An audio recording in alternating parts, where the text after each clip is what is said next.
ሴት ጨርቁን ብቻ ብነካ ምን ይላል? መታጭ የእግዚአብሔር መልአክ በሚፈሩት ዙሪያ ይሰፍራል። ምን ይላቸዋል? ያድናቸዋል። የእግዚአብሔር መልአክ ሲል ብዙ ነው አንድ ነው? አንድ ነው። የሚፈሩት ሰዎች አቤት የት ነው የሚኖሩት? እግዚአብሔር የሚፈሩት ሰዎች በየቦታው አይደል? የእግዚአብሔር መልአክ አንዱ ሚካኤል፣ አንዱ ገብርኤል፣ አንዱ መልአክ እግዚአብሔርን በሚፈሩት ሰዎች ዙሪያ ምን ይላል? ይሰፍራል። እኛ እኮ ሰፈረ ሲባል የምናውቀው ሰራዊት ነው አይደል? ሚካኤል ብቻውን ይሰፍራል። ገብርኤል አንዱ መልአክ በክንፉ እኮ ከተማ መጋረድ ይችላል። በእውነት ቅዱስ ሚካኤል ቅዱስ ገብርኤል ሁላችንን ይጋርዱ። ተመልከ አንዱ መልአክ በዓለም ቦታ ሁሉ ያሉትን መጋረድ መርዳት ይችላል። ይህን በልቡናችን ይሳልብን። ጥቅሱን እንጨርሰው። የእግዚአብሔር መልአክ በሚፈሩት ሰዎች ዙሪያ ይሰፍራል። ምን ይላቸዋል? ያድናቸዋል። ቅዱሳን መላእክት ምን ይላሉ? ያድናሉ። እችን ላብራራና አበቃለሁ። ቅዱሳን መላእክት ያድናሉ ሲባል ይፈጥራሉ የተባለ ይመስል አንዳንድ ሰው በጣም ይደነግጥ ሰው አለ። ቅዱሳን መላእክት ግን ማዳናቸውን መጽሐፍ ቅዱስ በግልጽ ይናገራል። አሁን የጠቀስነው መዝሙረ ዳዊት መዝሙር 33 ላይ የእግዚአብሔር መልአክ በሚፈሩት ሰዎች ዙሪያ ይሰፍራል። ምን ይላቸዋል? ያዕቆብ ደግሞ በኦሪት ዘፍጥረት ምዕራፍ 48 ላይ የልጅ ልጆቹን ሲባርክ መስቀለኛ አድርጎ እጁን አደረገና ከልጅነቴ ጀምሮ የጠበቀኝ እግዚአብሔር ከክፉም ነገር ያዳነኝ መልአክ እነዚህን ሕፃናት ይባርካል። ከክፉ ነገር ምን ያለ ያዳን። ቅዱሳን መላእክት ከክፉ ነገር ምን ይላሉ? ሁላችንን ያድኑን። ግን ማዳንን በጣም ባጭሩ ልንገራችሁ። አሁን ለምሳሌ ከዚህ ጉባኤ ስትወጡ አንድ ሰው መጥቶ ድናችኋል ቢላችሁ ምንድን ነው የምትመልሱት? ድናችኋል አልዳናችሁም? ድናችኋል ከምን አይባል? እንደው ዝም ብዬ ድኛለሁ አለ እንዴ? አሁን እዚህ በመቀመጣችሁ ውጭ ካለው ፀሐይ ድናችኋል አልዳናችሁም? አሁን ሆስፒታል ሄጄ እኔ በሽተኞችን ህሙማኑን ድናችኋል ብላቸው ምንድን ነው የሚሉት? ድሮ ከዳንኩኝ እኔ ሆስፒታል ምን እሰራለሁ እያሾፍክብኝ ነው እንዴ ነው የሚሉት አይደል እንዴ? መዳን እንደየሁኔታው ነው። መጽሐፍ ቅዱስ አንድን ሰው ዳነች ካለ በሶስት ነገሮች ነው ዳነ እያለ ያለ። በስንት ነገሮች? የመጀመሪያው ምዕመናን አንድ ሰው ዳነ የሚባለው ክርስቶስ በመስቀል ላይ ባዳነን ማዳን ነው። በዚህ መዳን ድነናል አልዳንም? ድነናል። እሱን ብቻ እኛ ብቻ አይደለም ያዳነው ዓለምን ሁሉ ነው።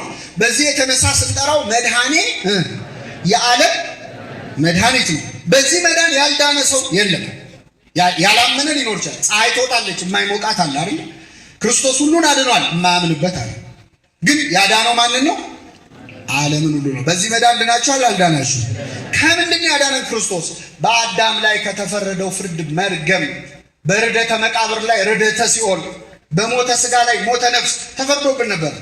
ከዛ ፍርድ በመስቀል ላይ ስጋውን ቆርሶ ደሙን አፍሶ ሁላችንን ምን ብሎናል? አድኖናል። ስለዚህ አንድ ሰው ድነሃል ሲላችሁ በመስቀል ላይ የተደረገውን ከሆነ አዎ ድኛለሁ። ከምን ካልከኝ ከቀደመው መርገምና ፍዳ ድኛለሁ እንላለን።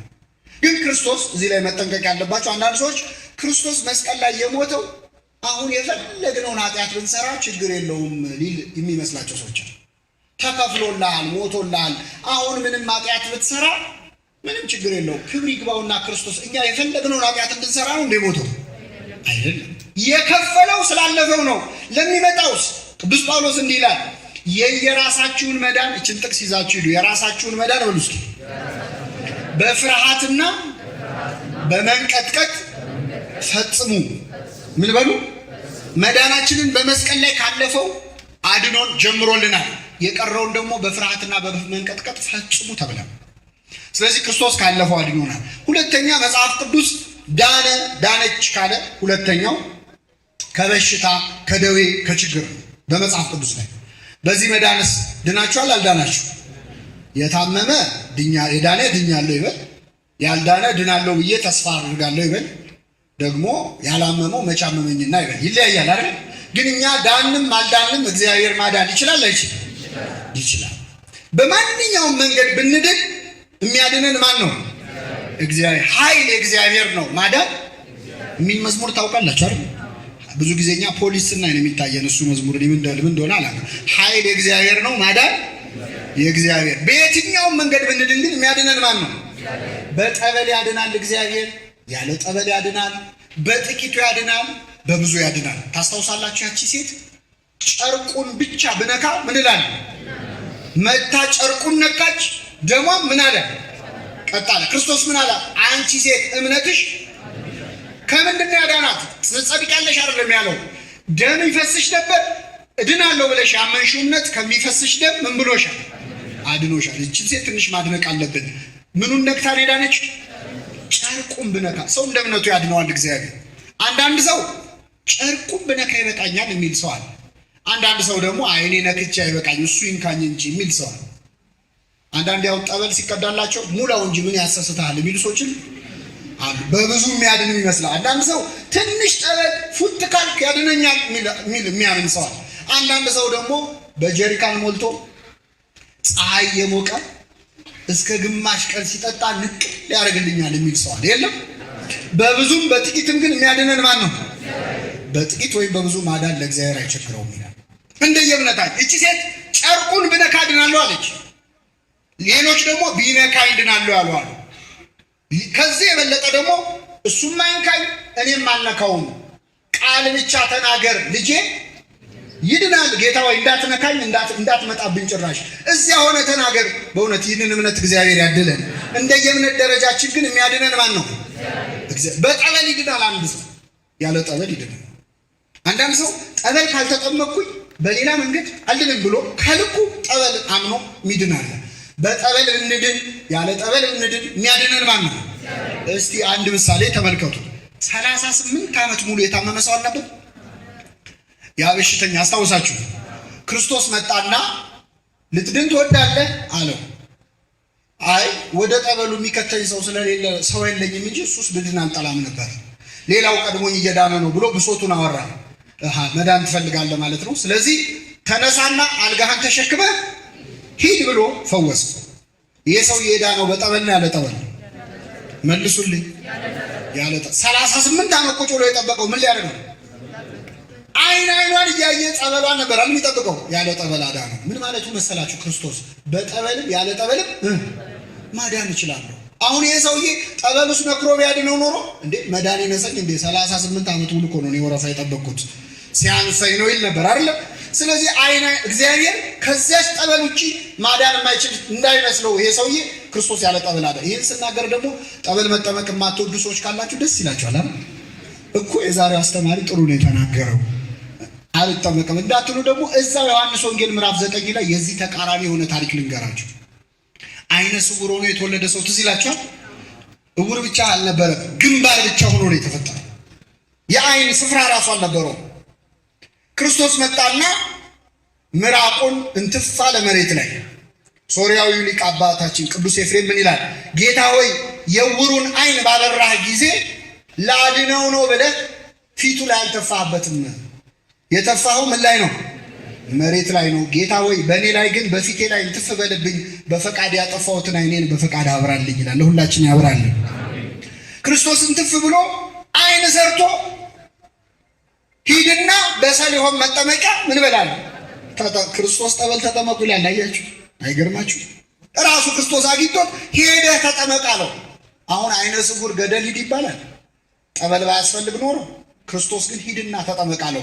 በጠበልም ያለ ጠበልም ብንድን የሚያድነን ማን ነው? በሕክምናም ሰው ታክሞ ቢድን የዳነው በማን ኃይል ነው? ለምን? ሐኪሙ ዓርብ ዕለት ከጭቃ የተፈጠረ ሰው ነው።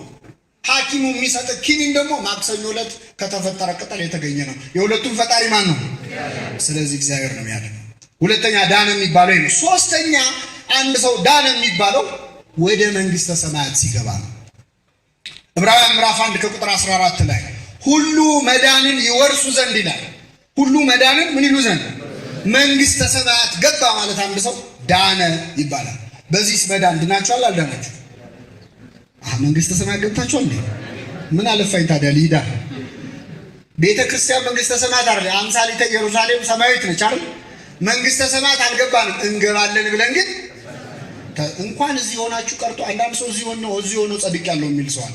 እንኳን እዚህ ሆናችሁ ቀርቶ ገነት ልትገቡ በሩ ላይ ድናችኋል ተብላችሁ ተጠየቁ። ቆይ መጀመሪያ ልግባ ነው ማለት ያለባችሁ። በግራ ንቁም በቀኝ የሚያውቀው ማን ነው? አሁን ወደ መላእክቱ ልመልሳችሁ። የእግዚአብሔር መልአክ በሚፈሩት ሰዎች ዙሪያ ይሰፍራል። ምን ይላቸዋል? ያድናል። ከሶስቱ ማዳን በየትኛው ነው? ክርስቶስ በመስቀል ላይ ማዳን ባደረገው ማዳን መላእክት ያድኑናል? አያድኑንም። አኮ በመልአክ ወአኮ በተንባል አላ ለልዩ መጽአ አዳነን። በመልአክ አይደለም፣ በአማላጅ አይደለም፣ እሱ ራሱ መጥቶ አዳነን። መስቀል ላይ በተደረገው ማዳን ያዳነን ማን ነው? ክርስቶስ ብቻ። ምድር ላይ ያለን ከበሽታ ከደዌ ከችግርስ መላእክት ሊያድኑን ይችላሉ አይችሉም? ይችላል። የእግዚአብሔር መልአክ በሚፈሩት ዙሪያ ይሰፍራል። ምን ይላቸዋል? ያድናቸዋል ተብሎ ከብዙ ችግር ከብዙ ደዌ መላእክት ያድናሉ። የማዳን ኃይላቸውን የሚያገኙት ከእግዚአብሔር ወደ መንግሥተ ሰማያት ማስገባትስ ላይ አያስገቡንም። ወስደው ምን አለ ቅዱስ ጳውሎስ? ሁሉ መዳንን ይወርሱ ዘንድ ለማገዝ የሚላኩ መናፍስት አይደሉም? ምን ለማድረግ? ስለዚህ እነ ሚካኤል እነ ገብርኤል ወስደው ገነት አይከቱንም፣ ወስደው መንግሥተ ሰማያት አያስገቡንም። ግን መዳንን እንድንወርስ ያግዙናል፣ ይረዱናል። የመላእክቱን ተራዳይነት አይንሳን አምላካችን። አንድ ጥያቄ ጠይቃችሁና አበቃለሁ። ለምሳሌ አንድ ሰው ወደ ቅዱስ ገብርኤል ቤተክርስቲያን ሄዶ ገብርኤል ሆይ ከአምላክ በተሰጠ ስልጣን ከዚህ በሽታ ከዚህ ደዌ አድነኝ ብሎ ተሳለ። በዚህ ስዕለቱ ከዚያ በሽታ ያ ሰው ዳነ። ይህንን ሰው ያዳነው ማን ነው? ገብርኤል ነው ወይስ እግዚአብሔር? መልሱልኝ። በጣም ጥሩ። ሌላ ጥያቄ ልጠይቃችሁ። በመጽሐፈ ኢዮብ ላይ ሰይጣን እግዚአብሔር ፊት ቆም አይደል? ትዝ ይላችኋል። ባሪያዬን ኢዮብ አየኸው አለ። አየኸው? አዎ አየሁት። እሱማ መልካም የሆነው እኮ መልካም ስላደረክልን ነው። ሀብት ሰጥተዋል፣ ልጆች ሰጥተዋል፣ ሁሉ የሞላለት ነው። ምን ጎሎበታል አለ ሰይጣን። ሂድና የወደድከውን አድርግበት፣ ነፍሱን ግን እንዳትነካ አለው። ሰይጣን በተሰጠው ፈቃድ ከእግዚአብሔር ሄዶ የኢዮብን ሀብትና ንብረቱን ምን አለበት? በአንዴ ብዙ ሺህ ከብቶቹን አወደመበት። ኢዮብ ምን አለ? እግዚአብሔር ሰጠ። ጻድቅ አይደለም ኢዮብ? እኛው ሞባይላችን ቢጠፋ እግዚአብሔር ሰጠ እግዚአብሔር ነሳ እንላለን። እንደው ጊዮርጊስ ጉባኤ ሄጄ ምን ነው ምን አረኩ ነው የምንለው አይደል? ኢዮብ ግን ያ ሁሉ ሀብት ጠፍቶ እግዚአብሔር ሰጠ እግዚአብሔር ነሳ አለ። በአንድ ጊዜ ደግሞ 10 ልጆቹ ሞቱበት። ስንት ልጅ? እግዚአብሔር ያሳያል። እንዳይጽናና እንኳን በአንድ ቀን 10 ልጅ ሞቱበት። እግዚአብሔር ሰጠ እግዚአብሔር ነሳ። ከራስ ፀጉሩ እስከ እግር ጥፍሩ በደዌ ተመታ። ብሄሞትን ሌዋታንን መስሎ ታየው፣ ፈራና አጥንቱ ከስጋው ጋር ተላቀቀ። ይህን ጊዜ ታመመ። ግን እግዚአብሔር ሰጠ። አሁን ልጠይቃችሁ፣ ኢዮብ ላይ መከራ ያወረደው ማን ነው? ሰይጣን ነው ወይስ እግዚአብሔር?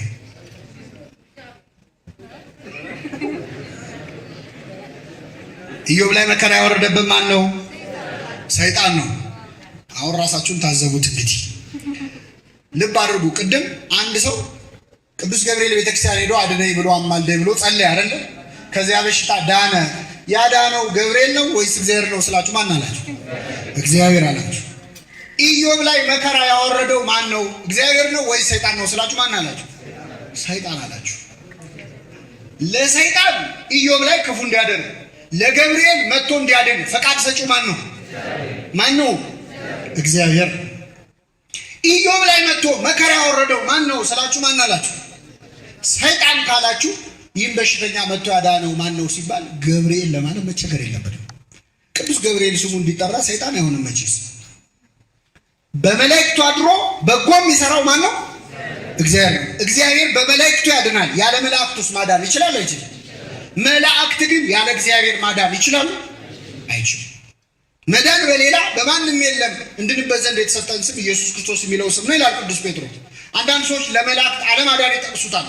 ግን ገብርኤልን ራሱ አግኝታችሁ ብትጠይቁት መዳን በሌላ በማንም የለም፣ እኔም የማልነው በማን ስም ነው የሚለው? በእግዚአብሔር ስም ነው። የሰማነውን በልቡናችን ያሳድርብን።